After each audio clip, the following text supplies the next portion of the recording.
지금 여러분들 월드컵 이렇게 보신다고 얼마나 고생이 많으십니까? 이게 시차가 좀 달라가지고 어떤 건 막 새벽에 하기도 하고 이러는데 축구 좋아하시는 분들은 정말 힘드시겠다 이런 생각이 들기도 하지만 또 많은 분들이 너무 좋아하는 월드컵이잖아요. 이게 한창 지금 진행되고 있습니다.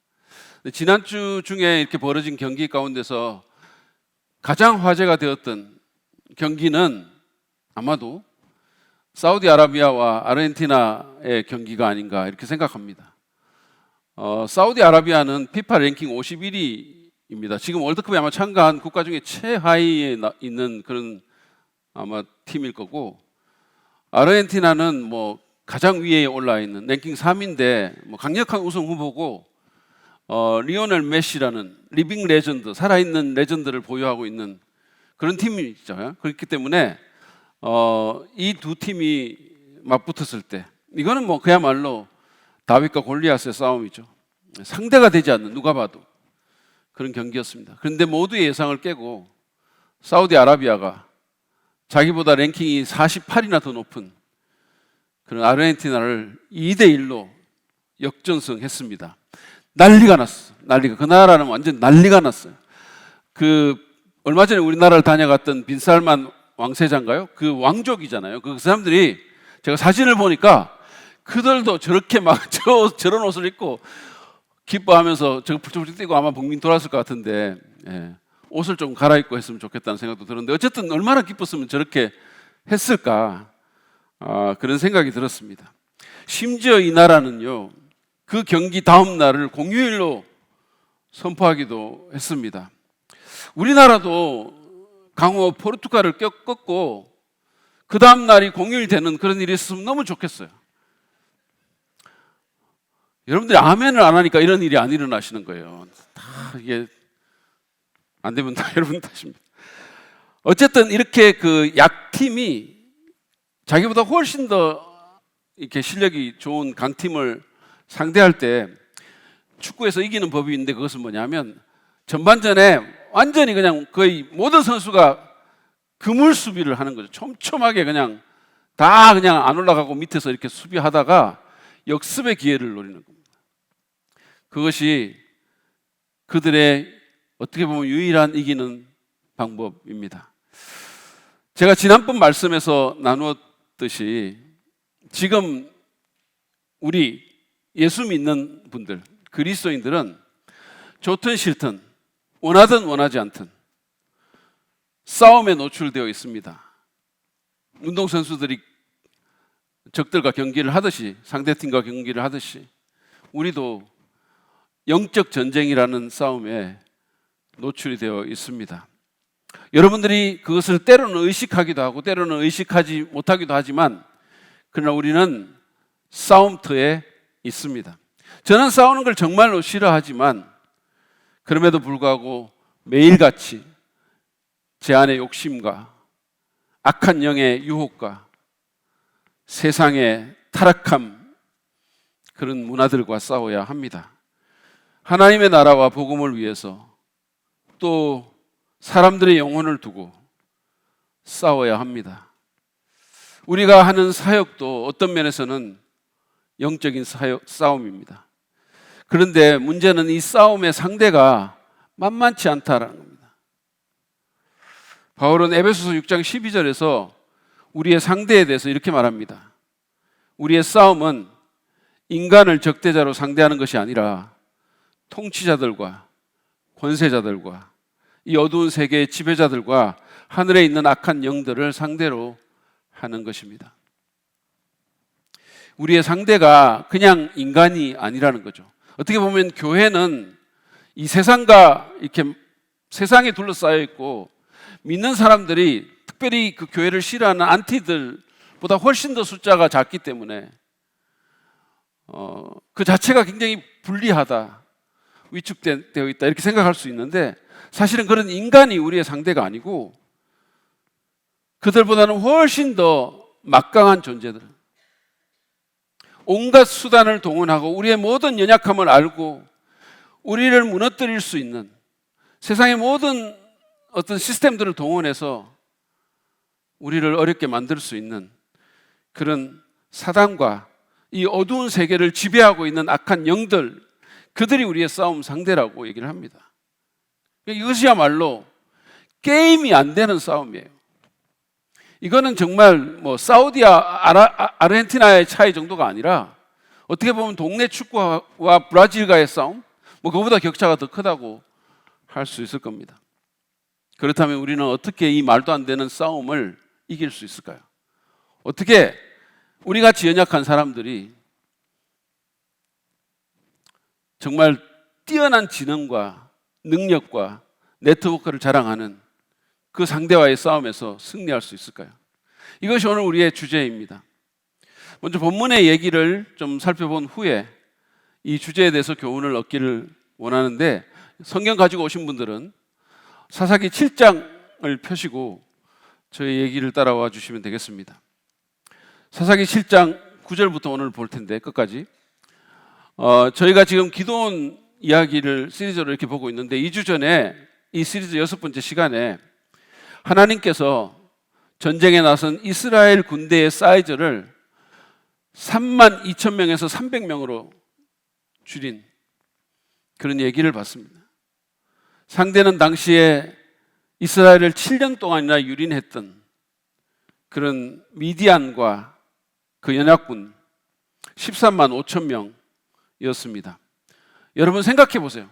갑자기 소집된 어쩌다 군인들 300명과 숙련된 13만 5천 명의 대결은 보나마나한 승부가 아닐 수 없습니다. 오늘 이야기는 그렇게 이스라엘 군대가 말도 안 되는 감축을 했던 날, 그 밤의 한 사건으로 시작을 합니다. 그날 밤 우리의 주인공인 이 기드온의 상황은 어땠을까요? 32,000명에서 군인들이 다 돌아가고 300명만 남은 이런 상황 가운데, 그리고 13만 5천 명의 막강한 적군을 눈앞에 둔 그 기드온의 상황이 어땠을까요? 그는 5성급 호텔 같은 데 들어가서 믿음으로 내일의 전쟁을 기대하며 편안한 침대에 누워서 그 테이블에 놓여 있는 기드온 성경을 읽고 있었을까요? 아닙니다. 그는 너무나도 불안하고 두려웠을 것입니다. 그 상태를 너무 잘 아시는 하나님께서 그래서 그에게 격려하시기 위해서 말씀을 주십니다. 9절 말씀 보세요. 그날 밤 주님께서 기드온에게 말씀하셨다. 너는 일어나서 적진으로 쳐내려가거라. 내가 그들을 너의 손에 넘겨주겠다. 내가 넘긴다고 했습니다. 다시 말해서 만군의 여호와 전능하신 하나님께서 미디안 군대를 그의 손에 넘겨주시겠다고 약속하셨습니다. 근데 이 기드온 얘기를 읽어보면 도대체 주님께서 지금 몇 번이나 내가 그들을 너의 손에 넘겨주겠다고 말씀하시는지 모릅니다.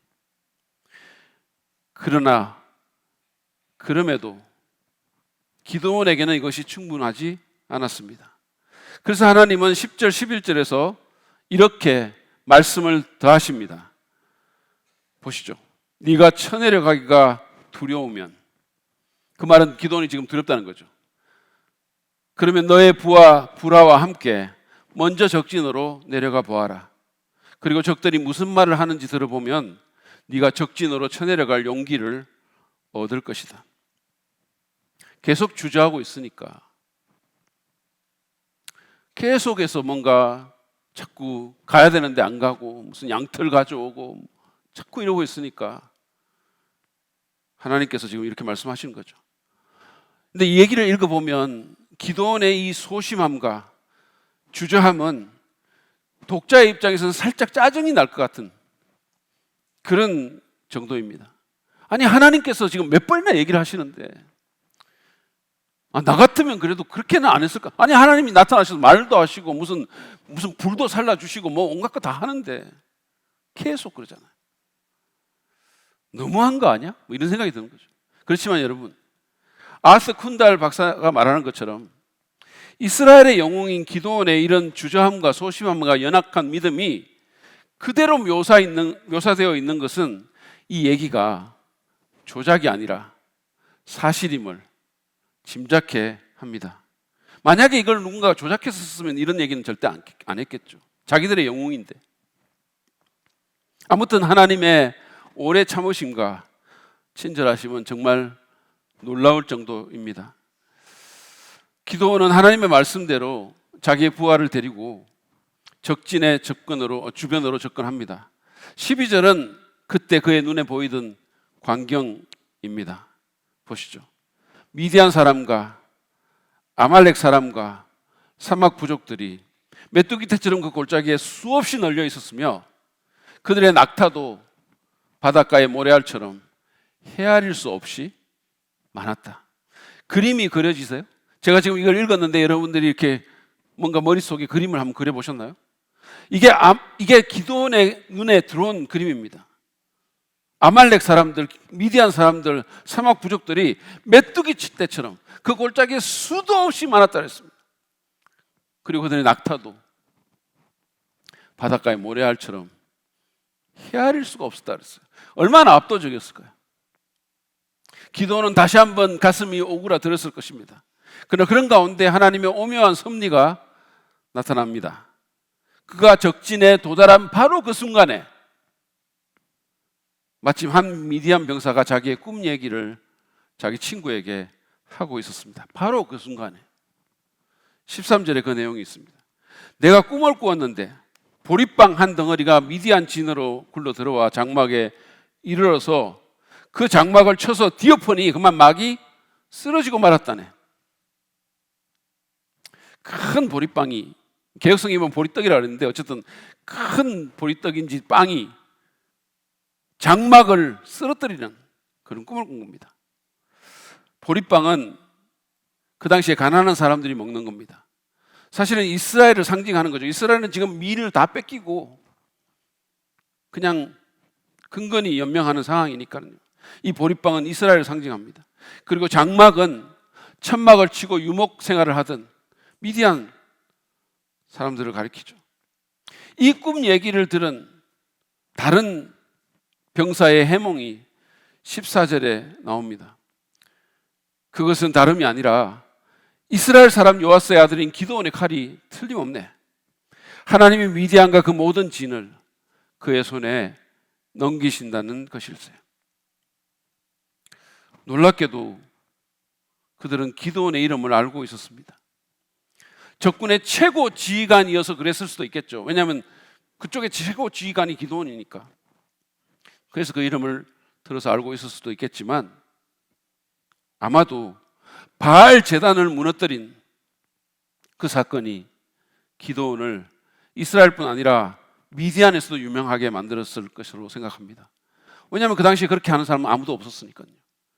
그 누구도 그 당시에 세상을 지배하던 그 바알 신의 제단을 무너뜨리는 사람은 없었으니까요.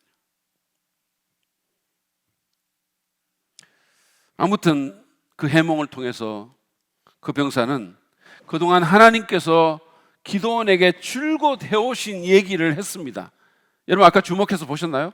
맨 마지막에 그 사람이 했던 말, 하나님이 미디안과 그 모든 진을 그의 손에 넘기신다는 것일세. 이건 하나님이 계속해서 했던 말씀이에요. 그런데 기드온은 이 얘기를 들은 후에 마침내 불신을 극복하고 용기를 얻었습니다. 하나님이 말씀하실 때는 안 믿다가 적군 병사가 이야기를 하니까 그제서 믿는 거예요. 이 어떤 아이러니입니까? 우리도 그럴 때가 많잖아요. 교회에서 막 이렇게 뭐 목사님이 설교하거나 아니면 성경 읽거나 이렇게 하면 그건 안 믿고 그 똑같은 얘기를 세상에서 누군가가 하면 그러면서 막 그때는 믿죠. 연예인 나와서 그런 얘기를 한다든지. 기드온은 어쨌든 이 해몽을 듣고 하나님께 15절에 보면 경배했습니다. 보리빵 같은 자신, 보리빵 같은 정말 보잘것없는 데다가 딱딱하기까지 해서 하나님을 잘 믿지 못하는 그런 자기를 이렇게까지 참고 격려하셔서 확신을 주시고 사용하시려는 그 하나님의 은혜가 너무 감사했던 거예요. 그래서 그는 하나님께 경배했습니다. 누가 말한 것처럼 우리는 하나님의 용사가 되기 전에 예배자가 먼저 돼야 됩니다. 그리고 그는 드디어 이스라엘 캠프에 와서 자기처럼 불안해하고 있을 300명의 병사들에게 믿음의 말을 큰 소리로 외칩니다. 15절 말씀에 보면 일어나라! 주님께서 미디안의 진을 너희 손에 넘겨주셨다. 아마도 지금 제가 하는 목소리보다 한 10배는 더 크게 얘기했을 것 같아요. 저도 좀 실감나게 하기 위해서 엄청나게 소리를 많이 지를까라는 생각도 했고, 실제로 그렇게 하면 지금 주님과의 깊은 교제 가운데 빠져 계시는 분들이 눈을 뜨지는 않을까 이런 생각도 했지만, 그래도 너무 놀랄까 봐 좀 자제를 했습니다. 그러나 어쨌든 기도는 엄청나게 큰 소리로 믿음의 선포를 한 거죠. 마침내 이때까지 그렇게 주저주저 하다가, 자, 그리고 16절부터 18절에 보면 기도원의 전략이 나옵니다. 그는 이 300명 정말 한 줌도 안 되는 그 부대를 그래도 세 파트로 나누어서 나팔과 횃불이 든 빈 항아리라는 이상한 무기를 들게 했습니다. 전쟁에 나가는 사람들이 칼을 들고 방패를 들고 이래야 되는데 나팔 들고 횃불이 든 빈 항아리를 들고 갑니다. 그리고는 미디안 진지에 도착해서 자신과 자신의 부대가 나팔을 불면, 그러니까 세 파트로 나눴으니까 자기가 속해 있는 그 부대가 나팔을 불면 다른 곳에 있는 부대도 일제히 나팔을 불게 했습니다. 그러면서 주님 만세, 기도원 만세라고 외칠 것을 지시했어요. 전 세계 전쟁사에서 가장 이상한 전략으로 기록될 만합니다.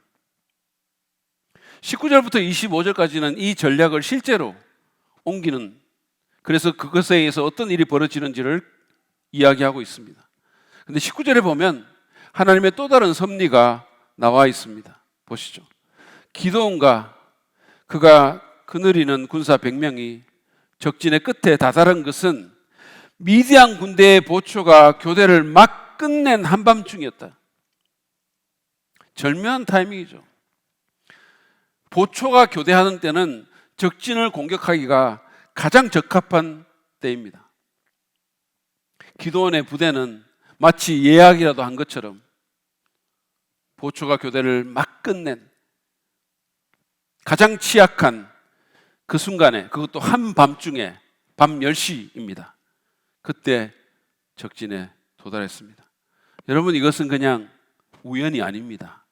앞에 그 꿈 얘기 들은 시점도 우연이 아니듯이 이것도 우연이 아니죠. 누군가가 지금 뭔가를 하고 계시죠. 그런 다음에 본격적인 작전에 들어갑니다. 19절 하반절에서 20절 말씀 보시죠. 그들은 나팔을 불며 손에 든 항아리를 깨트렸다. 세 부대가 모두 나팔을 불며 단지를 깨고 왼손에는 횃불을 들고 오른손에는 나팔을 들고 불면서 주님의 칼이다, 기드온의 칼이다 하고 외쳤다. 여러분 한번 생각해 보세요.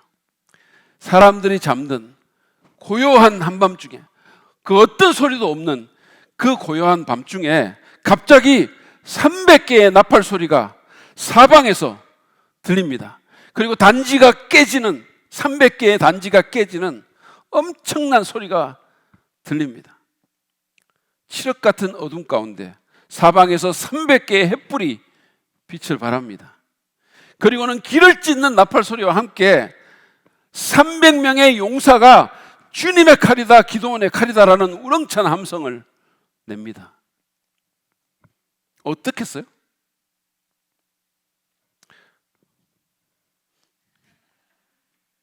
한번 생각해 보세요. 비몽사몽간에 있던 그 사람들은 혼비백산한 가운데, 큰 혼란 가운데 빠졌습니다. 수많은 낙타들, 아까 기드온이, 아까 그 사사기 기자가 바닷가에 모래알과 같았다고 말했던 그 낙타들도 마구 놀라서 뛰면서 혼란을 가중시켰을 것입니다. 그들은 아우성을 치고 도망하면서 자기들끼리 칼로 쳤습니다. 이것은 군대의 규모의 차이와 군사력의 차이를 상쇄시키는 참으로 탁월한 전략입니다. 그런데 이 모든 것의 배후에 주님이 계심을 사사기 기자는 분명히 하고 있습니다. 22절 보시죠. 300명이 나팔을 불 때에 주님께서 모든 적들이 저희들끼리 칼로 치게 하셨다.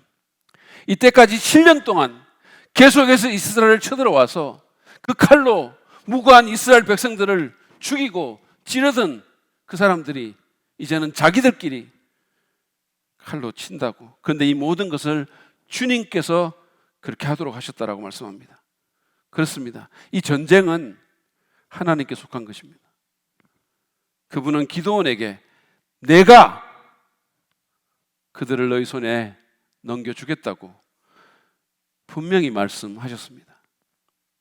그래서 7년 동안이나 이스라엘의 삶을 지옥같이 만들었던 그 사람들은 남동쪽의 베시다와 아벨 모홀라로 도주합니다. 이 아벨 모홀라라는 곳은 엘리야가 엘리사를 제자로 삼으려고 부를 때 살던 곳인데 갈릴리 호수 남쪽에 한 30km 아래에 있는 곳입니다. 기드온은 도망가는 사람들을 추격하려고 납달리, 아셀 그리고 온 므낫세 지파로부터 사람들을 모읍니다. 이 중에는 아마 처음에 왔다가 돌아간 사람들도 있었을 것입니다. 기드온은 또한 그 당시에 이스라엘에서 가장 세력이 컸던 에브라임 지파 사람들에게도 도움을 청했습니다. 그리고 미디안 사람들이 요단강에 배를 띄우지 못하도록 차단시키는 아주 전략적인 장소에 그들을 배치합니다. 하나님께서 처음에 소심한 농부였던 기드온에게 나타나셔서 큰 용사라고 불렀는데 이런 상황이 되니까 기드온 안에 숨어 있었던 용사적인 기질이, 전략가의 기질이 빛을 발하는 것 같아요. 어쨌든 에브라임 사람들은 재빨리 요단 나루턱을 봉쇄하고 미디안의 두 지도자인 오렙과 스웹을 붙잡아서 전형적인 고대 근동 지방의 군사 관례에 따라 그들의 머리를 쳐서 기드온에게 보냈습니다. 25절입니다. 그들이 미디안의 두 우두머리 오렙과 스웹을 사로잡아 오렙은 오렙바에서 죽이고 스웹은 스웹 포도주 틀에서 죽이고 계속 미디안을 추격하였다. 그들이 오렙과 스웹의 머리를 요단강 동쪽 지역에 있는 기드온에게 가져왔다. 이것이 오늘 우리의 얘기입니다. 이 얘기를 통해서 저는 오늘날 우리가 치르는 영적인 전쟁에서 어떻게 보면 정말 압도적인 그 싸움에서 승리할 수 있는 비결을 나누기를 원합니다. 먼저 우리는 우리에게 승리를 주시는 하나님을 신뢰해야 합니다. 이것이 오늘 본문이 우리에게 주는 승리의 첫 번째 비결입니다. 우리는 우리에게 승리를 주시는 하나님을 신뢰해야 합니다. 기드온의 얘기를 읽어보면 하나님께서 기드온이 당신을 얼마나 온전하게 신뢰하기를 원하는지 너무나 잘 알 수 있습니다.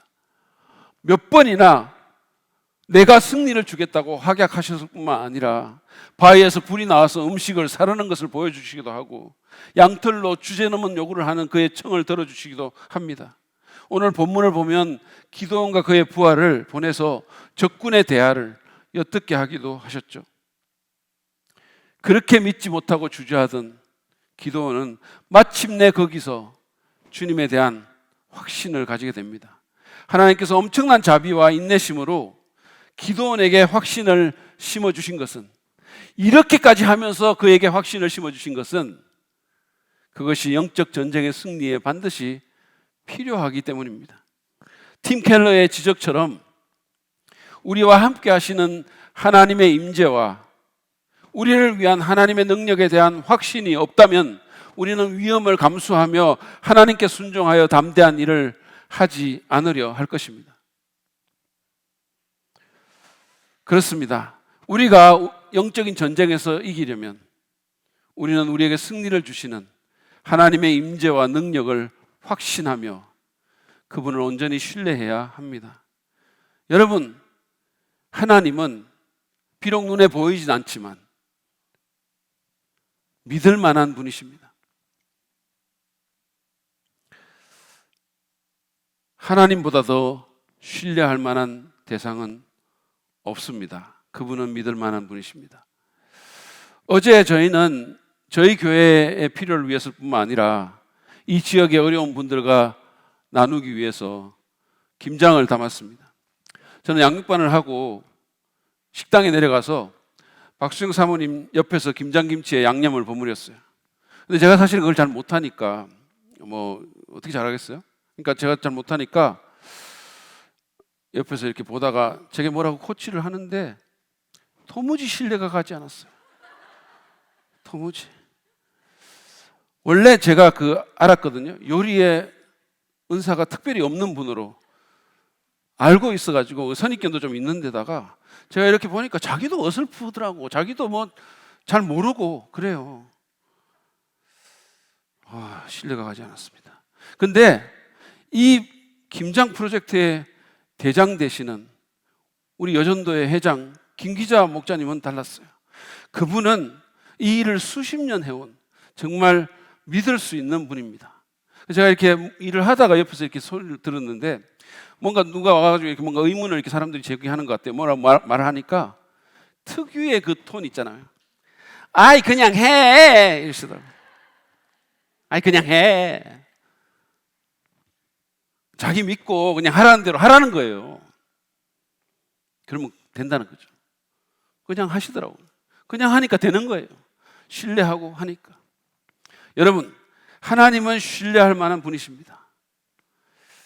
그분은 약속을 반드시 지키시는 분이시고 수많은 약속들이 이루어지고 있고 우리는 그것들을 무엇보다도 성경의 예언들이 이루어지는 것들을 봐왔고 우리의 삶 가운데서도 그런 것들을 경험하고 있고 그분만큼 신실하게 약속을 지키시며 그분만큼 능력 있는 분은 없음을 우리는 믿었습니다. 안 믿었나요? 여기 많은 분들이 그것을 믿었을 거예요. 여러분, 우리가 만약에 하나님을 신뢰하지 못한다면 솔직히 이 세상에 신뢰할 존재는 없습니다. 그분은 자신이 무엇을 하고 계시는지 너무 잘 아시는 분이세요. 저는 앞에서 우리가 치르는 영적 전쟁의 상대가 어마무시한 존재들이라고 말씀드렸죠. 우리 힘으로는 이길 수가 없습니다. 우리 힘으로는 내 안에 악과 세상의 유혹과 죄의 세력을 이길 수 없습니다. 우리 힘으로는 우리 자녀들의 그 마음이나 믿지 않는 사람들의 영혼을 두고 싸우는 전쟁에서 승리할 수 없습니다. 하나님만이 이 전쟁을 승리로 이끄실 수 있습니다. 여러분, 예수님 한번 생각해 보세요. 그분은 하나님의 아들이셨지만 시험을 받을 때 하나님을 온전히 신뢰하고 육신적으로 움직이지 않으셨어요. 자기가 할 수 있는 방식으로 일하지 않았습니다. 40일 금식으로 엄청 시장하셨지만 하나님께서 자신의 필요를 채워주심을 믿고 돌을 떡으로 만들라는 사단의 유혹에 넘어가지 않았어요. 여러분, 사실은 사단이 우리에게 야 돌을 떡으로 만들어봐라고 말을 하면 우리에게는 그게 유혹이 안 돼요. 왜냐하면 우리는 그걸 못하니까. 그러나 예수님에게는 그게 엄청난 유혹이죠. 왜냐하면 예수님은 하실 수 있는 분이니까. 근데 예수님은 그렇게 안 하셨죠. 얼마나 시장하셨을까요? 40일 금식했는데. 아니 그냥 무슨 돌을 떡이 되는 그게 아니고 지금 자기한테 말하는 사단이 그냥 떡으로 보이는 이런 상황 아닙니까 지금? 저 같으면 그거 먹었을 것 같아요. 사단. 네가 떡이다 그러면서. 근데 주님은 하나님을 신뢰하고 아버지를 신뢰하고 그 말씀으로 승리하셨어요. 우리도 그래야 됩니다. 하나님과 그분의 말씀을 신뢰해야 합니다. 비록 눈에 보이진 않지만 말씀이 진리임을 믿고 그 말씀대로 확신 가운데 거하며 상황보다 말씀이 사실인 것처럼 살아야 합니다. 그리고 여러분, 하나님을 더 신뢰할 수 있게 해달라고 기도합시다. 여러분, 믿음은 어떤 면에서 하나님의 선물이잖아요. 하나님, 제게 더 굳건한 믿음을 주십시오라고 기도하십시오. 그리고 하나님의 말씀을 읽으십시오. 믿음은 들음에서 난다 그랬어요. 말씀 잘 듣고 읽으세요. 그리고 서로 격려합시다. 저는 가끔씩 이렇게 목사님들, 다른 목사님들 이렇게 만나면서 교제를 하거든요. 그러면 그분들의 믿음에 도전을 받고, 아, 나도 하나님을 더 의지하고 정말 더 믿어야 되겠구나, 이런 생각을 할 때가 있어요. 제가 목사지만 다른 분들하고 교제를 하면서 이 확신의 도전을 받고 제 믿음이 더 굳건해지는 그런 경우가 있습니다. 여러분도 그런 교제를 하십시오. 하나님은 기도원에게 그러셨던 것처럼 종종 다른 사람을 통해서 믿음의 확신을 주십니다. 그러므로 사람과의 교제 가운데 마음을 열고 믿음의 도전을 받으십시오. 무엇보다도 이 전쟁은 하나님께 속한 것입니다. 하나님 바라보고 의지하십시오. 다윗은 거인 골리앗과의 싸움에서 이렇게 믿음의 말을 합니다. 사무엘상 17장 45절에서 47절 말씀을 보시죠. 너는 칼과 창과 단창으로 내게 나아오거니와 나는 만군의 여호와의 이름 곧 네가 모욕하는 이스라엘 군대의 하나님의 이름으로 네게 나아가노라. 오늘 여호와께서 너를 내 손에 넘기시리니 내가 너를 쳐서 네 목을 베고 블레셋 군대의 시체를 오늘 공중의 새와 땅의 들짐승에게 주어 온 땅으로 이스라엘의 하나님이 계신 줄 알게 하겠고 또 여호와의 구원하심이 칼과 창에 있지 아니함을 이 무리에게 알게 하리라. 전쟁은 여호와께 속한 것인즉 그가 너희를 우리 손에 넘기시리라. 아멘입니다. 전쟁은 하나님께 속한 것입니다. 우리는 칼과 창과 단창으로 이 싸움을 싸우지 않습니다. 우리는 만군의 여호와 하나님의 이름으로 싸웁니다. 그분의 임재와 그분의 막강한 능력과 그분의 신실한 약속의 말씀으로 이 싸움을 싸웁니다. 그러므로 그분을 끝까지 신뢰하고 그 능력과 약속을 믿으시기를 바랍니다.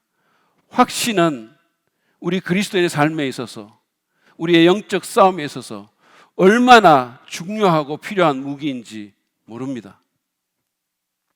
삶의 다양한 선택과 기회와 초청 앞에서 여러분 믿음으로 행하십시오. 확신을 갖고 주님을 신뢰하며 주님을 의지하며 행하시기 바랍니다. 그러면 그분이 우리에게 승리를 주실 것입니다. 두 번째로 오늘 우리는 이 전쟁에서 이기기 위해서 순종의 실천을 해야 함을 본문을 통해서 배웁니다. 우리에게 승리를 주시는 하나님을 온전히 확실하게 신뢰할 뿐 아니라 순종의 실천을 해야 합니다. 기도원은 앞에서 언급했던 그런 일련의 과정을 통해서 하나님과 그분의 말씀을 신뢰하게 되었습니다. 그분의 능력과 임재를 확신하게 되었습니다. 그리고 그 하나님을 의지하는 마음을 가졌습니다. 그러나 여러분, 그게 다가 아니었죠. 그는 주님 믿습니다. 주님께서 미디안 군대를 제게 넘겨주신다고 했으니까 그렇게 해주십시오. 저는 그저 주님을 의지합니다. 그러면서 손만 벌리고 가만히 앉아있지 않았어요. 그는 미디안 진으로 내려가라는 주님의 말씀에 순종해서 담대한 일을 했습니다. 이스라엘 군인 300을 데리고 그 위험한 적진으로 나아갔던 거죠. 그리고 가장 효과적인 방안을 강구해서 부대를 나누고 나팔과 햇불이던 빈 항아리를 들려서 군인들에게 나눠줍니다. 그리고 그것을 깨트려서 나팔을 불고 함성을 지르고 적진을 포위합니다. 그로 인해서 놀란 미디안 군대가 퇴각하자 사람들을 불러서 추격하고 요단강 나루들을 미리 점령해서 그들이 도망가지 못하도록 조치를 취합니다. 우리도 그래야 됩니다. 내 힘과 노력이 아니라 주님의 말씀과 능력을 의지하고 신뢰한다는 말은 내가 아무것도 하지 않는다는 뜻이 아닙니다. 그냥 수동적으로 움직인다는 뜻도 아닙니다. 여러분 생각해 보세요. 주님께서 우리에게 먹을 것에 대해서 염려하지 말고 하나님의 나라와 그 의를 구하면 그것들을 주시겠다고 약속했잖아요. 그 주님을 우리가 신뢰하면서 그냥 밥상머리에 가만히 앉아 있어 보십시오. 밥이 입으로 들어오는가? 평생 앉아 있어도 안 들어옵니다. 주님이 채워주시는 건 맞아요. 주님이 농작물 자라게 하시고 주님이 공기와 모든 것들을 주시고 주님이 우리에게 그것들을 구매할 수 있도록 능력을 주시고 기회를 주시죠. 그렇지만 우리는 그 농작물을 사기 위해서 일해야 되고 땀 흘리면서 일해야 되고 그것으로 밥을 지어야 되고 그 밥을 숟가락에 퍼서 입에 넣어야 되죠. 이것은 우리의 영적인 전쟁에서도 마찬가지입니다. 우리는 주님을 신뢰하는 가운데 순종의 실천을 해야 합니다. 하나님은 다른 무엇보다도 우리의 순종을 좋아하십니다. 하나님은 사무엘을 통해서 순종이 제사보다 낫고 말씀을 따르는 것이 순양의 기름보다 낫다고 사무엘상 15장 22절에서 분명히 말씀하셨어요. 물론 하나님은 우리 없이도 얼마든지 하실 수 있죠. 그렇지만 우리를 통해서, 우리의 순종을 통해서 일하기를 좋아하십니다. 그분은 당신의 전쟁에 우리를 부르시고 우리를 사용하셔서 승리를 이루십니다. 에스더를 보세요. 그녀는 페르시아 제국의 2인자였던 하만의 음모로 유대인들이 몰살할 그런 어떤 위험에 처했을 때 그냥 생각만 하고 하만 그냥 없어졌으면 좋겠어, 아니면 그냥 믿는다는 말만 하고 그냥 앉아있지 않았습니다. 그녀는 자신의 양부인 모르드게를 통해서 메시지를 받았을 때 그것을 하나님의 말씀으로 듣고 3일간 금식한 후에 죽음을 무릅쓰고 그 왕에게 나아갔죠. 사람 목숨을 파리처럼 여기는 사람, 왕비라 할지라도 부르지 않으면 그냥 나올 때 그냥 쳐서 죽여버리는 사람. 그 사람에게 자기가 그렇게 나아가면 죽을 수 있음을 잘 알았지만 그럼에도 불구하고 죽으면 죽으리라라는 각오로 담대한 순종의 발걸음을 떼었던 겁니다. 그렇습니다. 하나님은 에스더의 이 순종을 사용해서 예수님의 탄생을 불가능하게 만들 수도 있었던 그 하만의 음모를 무너뜨려 버렸습니다. 다시 말해서 인류 구원이 걸려있는, 여러분과 저의 구원이 걸려 있었던 이 거대한 싸움에서 한 여자의 순종을 통해서 승리를 거두셨던 거예요. 여러분이 승리하기 위해서 순종해야 할 것이 무엇인지 이 시간 한번 생각해 보시기 바랍니다. 나는 무엇을 해야 될까? 하나님은 내가 뭐를 하기를 원하실까? 어떤 분은 누군가의 관계를 끊어야 할 필요가 있는 분이 있을지 모릅니다. 그런가 하면 어떤 분은 누군가의 관계를 회복하기 위해서 그를 만나야 될 필요가 있는 분도 있을지 모릅니다. 그게 불편하지만 위험하지만. 그런가 하면 어떤 분은 물질에 대한 그런 집착과 염려를 내려놓고 하나님께서 원하시는 대로 그 물질을 사용하고 주님께 드리고 나누어야 할 그런 순종의 행위를 해야 될 분도 있을지 모릅니다. 어떤 분들은 우상을 내려놓고 하나님과 좀 더 깊은 교제 가운데 나아가고 경건 생활에 집중해야 될 필요가 있는 분들도 있을 겁니다. 그것이 무엇이든 간에 또 어떤 분들은 모르겠어요. 술집이나 아니면 여러분의 영혼에 아주 위험한 그런 곳에 이제는 그만 가기로 결단해야 될 분도 있을지 모릅니다. 그게 뭐든 간에 성령께서 떠올려 주시면 미루지 말고 바로 순종하시기 바랍니다.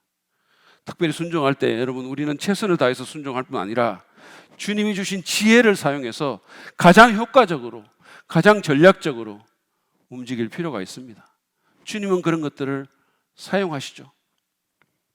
이럴 때면 전도를 할 때도 어떻게 하면 영혼을 얻을 수 있겠는지, 어떻게 하면 내 전도 대상자가 가장 거부감 없이 복음을 받아들일 수 있겠는지 생각해서 그들에게 맞추어서 접근하라는 겁니다.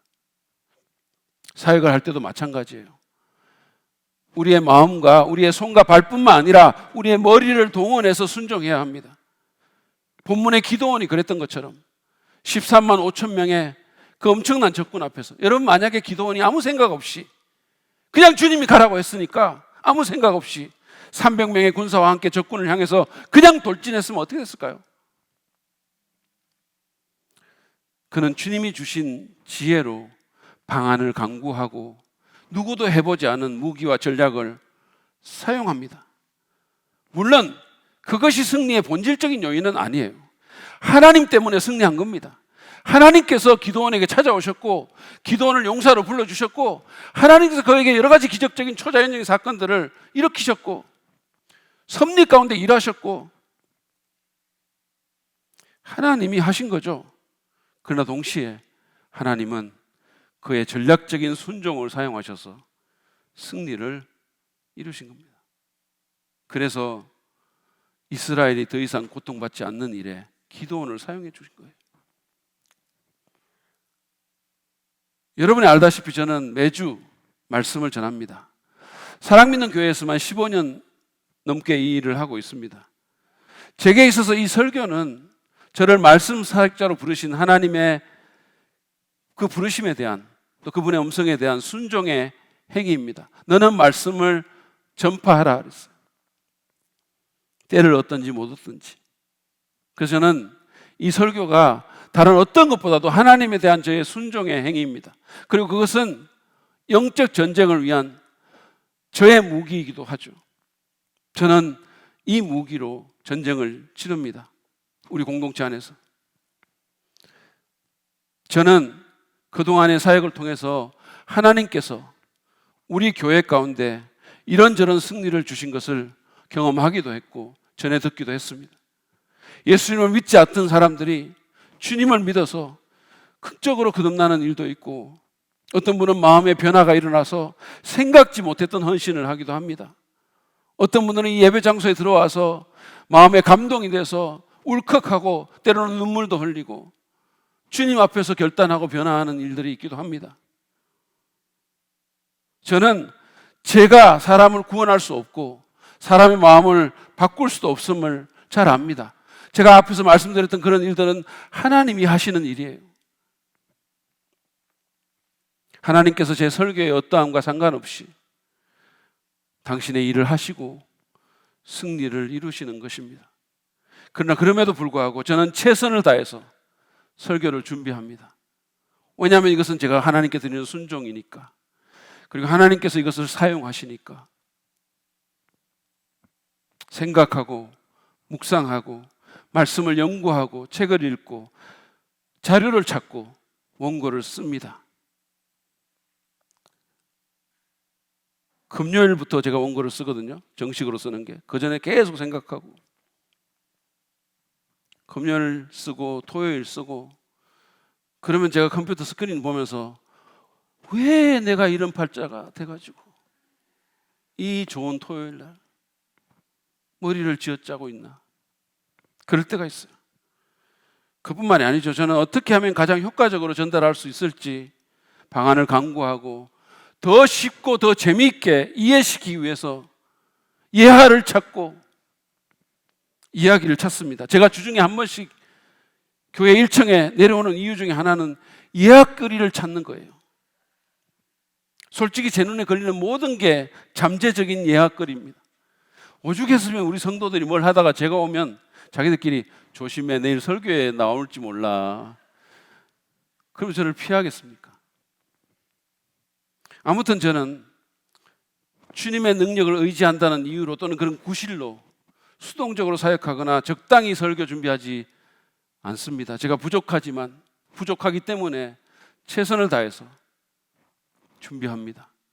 원고 쓰고 원고 다 쓴 후에도 읽고 고치고 토요일 밤에 퇴근해서 또 읽고 또 고치고 어떨 때는 샤워할 때도 내용 고치고 심지어 주일날 교회 와서도 아침에 또 읽고 고칩니다. 주일날 아침에는 제 아내하고 말도 잘 안 하려고 해요. 왜냐하면 잘못하다가 싸울 수 있으니까. 최고의 컨디션으로 설교하고 싶으니까. 말씀을 전하라는 주님의 명령에 최선을 다해 순종하기 위해서입니다. 여러분은 여러분 나름의 순종해야 될 영역이 있을 것입니다. 누군가는 재정적인 면에서, 누군가는 태도적인 면에서, 누군가는 관계적인 면에서, 어떤 분은 또 윤리적인 면에서 순종해야 합니다. 하나님을 신뢰하는 가운데 여러분이 해야 할 바를 하십시오. 최선을 다해서. 몸과 마음뿐만 아니라 머리까지 동원해서 그렇게 순종하십시오. 사역을 할 때도, 전도할 때도, 유혹과 싸울 때도 아무 생각 없이 하지 말고 주님 주신 지혜를 사용하면서 하십시오. 영적인 전쟁 가운데 순종의 실천을 할 때도 생각하며 떠올리며 상상하며 그렇게 하십시오. 주님께서 우리의 그 순종을 사용하셔서 우리에게 승리를 주실 것입니다. 오늘 우리는 하나님 나라의 사역과 영적인 전쟁에서 승리하기 위해 하나님과 그분의 말씀을 온전히 신뢰할 뿐만 아니라 그 신뢰에 기반해서 담대한 순종의 실천을 해야 함을 배웠습니다. 오래된 찬송가 중에 예수 따라가며라는 찬송이 있죠. 예수 따라가며 복음 순종하면 우리 행할 길 환하겠네. 주를 의지하며 순종하는 자를 주가 늘 함께 하시리라. 의지하고 순종하는 길은 예수 안에 즐겁고 복된 길이로다. 그렇습니다. 의지하고 순종하는 길은 복된 길이고 승리의 길입니다. 그런 자에게 하나님이 함께 하십니다. 이 시간에 세상을 따라가는 것이 아니라 우리의 대장 되신 주님을 따라가기로, 그리고 정말 내 능력과 노력을 의지하는 것이 아니라 우리와 함께 하시는 하나님, 전능하신 하나님, 신실하신 하나님, 그리고 그분의 말씀을 온전히 신뢰하기로 결단합시다. 그리고 그 신뢰에 근거해 믿음으로 순종의 발걸음을 떼겠다고, 무언가를 하겠다고, 최선을 다해서 순종하겠다고 우리 자신을 주님께 드리십시다. 그런 우리에게 주님께서 승리를 주실 것입니다.